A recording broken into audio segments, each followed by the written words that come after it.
Circle. Nama anggota Aiko, Zenata, Dianka, Alfaiz, Radit. Kisah Utsman bin Affan. Utsman bin Affan adalah sahabat Nabi Muhammad SAW yang menjadi Khulafaur Rasyidin ketiga. Ia memerintah selama 12 tahun pada tahun 644 sampai 656 Masehi atau 23 sampai 35 Hijriah. Nama lengkap beliau adalah Utsman bin Affan Al-Amawi Al-Quraisy, berasal dari Bani Umayyah, lahir pada tahun ke-6 tahun Gajah.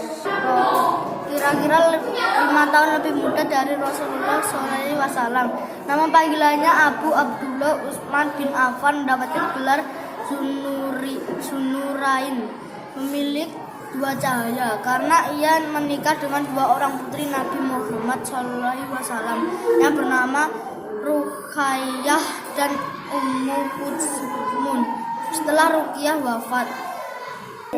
Dalam sejarah Islam, Utsman bin Affan dipilih sebagai khalifah ketiga, menggantikan Umar bin Khattab melalui sidang musyawarah.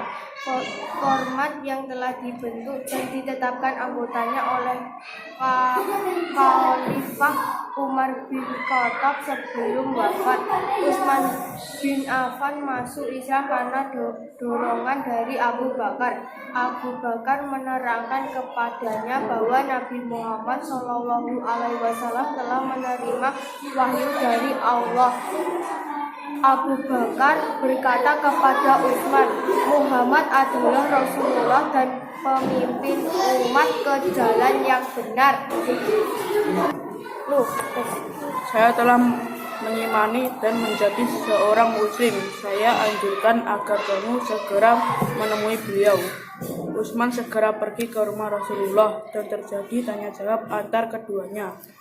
Maka Utsman bin Affan termasuk Ashabil Kunal Awalun, kelompok pemeluk Islam yang awal.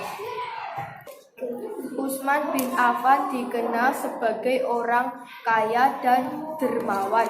Bukti kedermawanan Utsman bin Affan yaitu pada masa pemerintahan Abu Bakar, beliau pernah memberikan gandum yang diangkat dengan 1000 unta untuk membantu kaum miskin yang menderita di musim kering.